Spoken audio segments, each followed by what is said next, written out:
ये एक शांत ठंडी सुबह थी।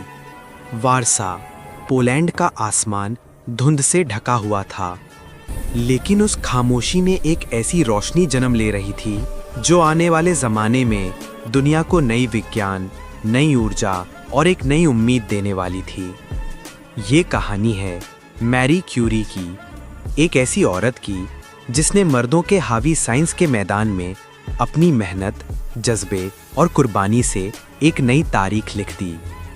साल 1867 पोलैंड के एक आम मगर पढ़े लिखे घर में एक नन्ही बच्ची पैदा हुई। नाम रखा गया मारिया स्क्लोडोव्स्का। बचपन में ही उसने अपनी माँ को खो दिया। जिंदगी ने शुरू से ही उसे दर्द का स्वाद चखाया, लेकिन जहाँ दर्द था वहीं हिम्मत भी थी। जहाँ आंखों में आंसू थे वहीं सपने भी थे, बड़े सपने।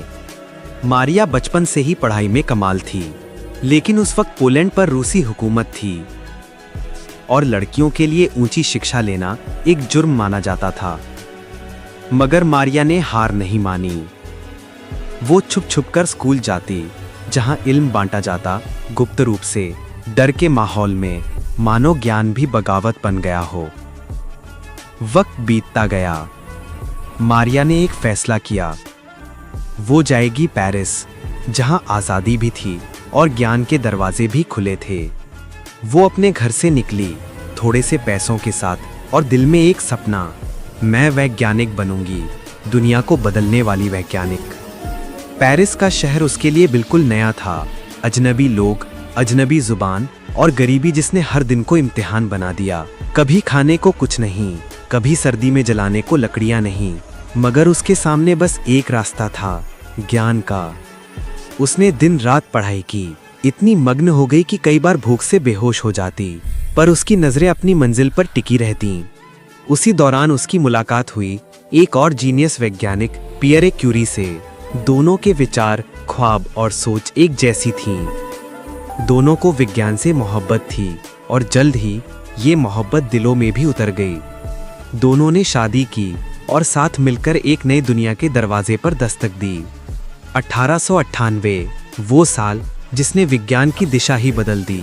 मैरी और पियरे ने खोजी रेडियो एक्टिविटी, एक ऐसी ताकत जो पदार्थ के दिल से ऊर्जा के समंदर निकाल सकती थी। ये खोज सिर्फ विज्ञान की नहीं थी, ये एक क्रांति थी।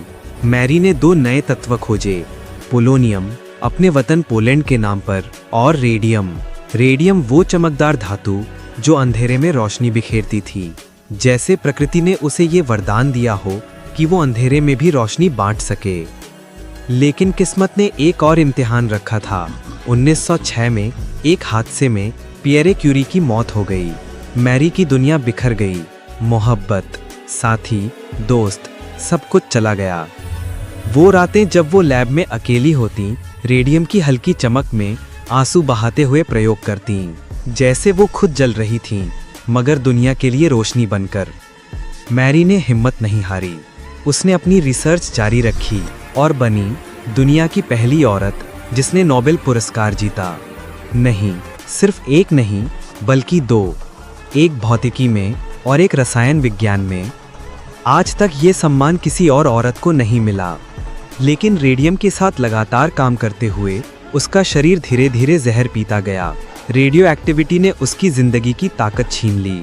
हाथों की त्वचा जलने लगी, शरीर कमजोर हो गया और आंखों की रोशनी धुंधली पड़ गई। मगर उसने कहा, मैं चाहती हूँ कि मेरा काम इंसानियत के काम आए, चाहे मेरी जिंदगी ही क्यों न चली जाए। और यही हुआ। 1934 में ये महान औरत इस दुनिया को अलविदा कह गई, लेकिन उसका काम, उसकी कुर्बानी, उसकी रोशनी आज भी जिंदा है। उसकी खोजों ने कैंसर के इलाज, न्यूक्लियर साइंस और मेडिकल साइंस में क्रांति ला दी।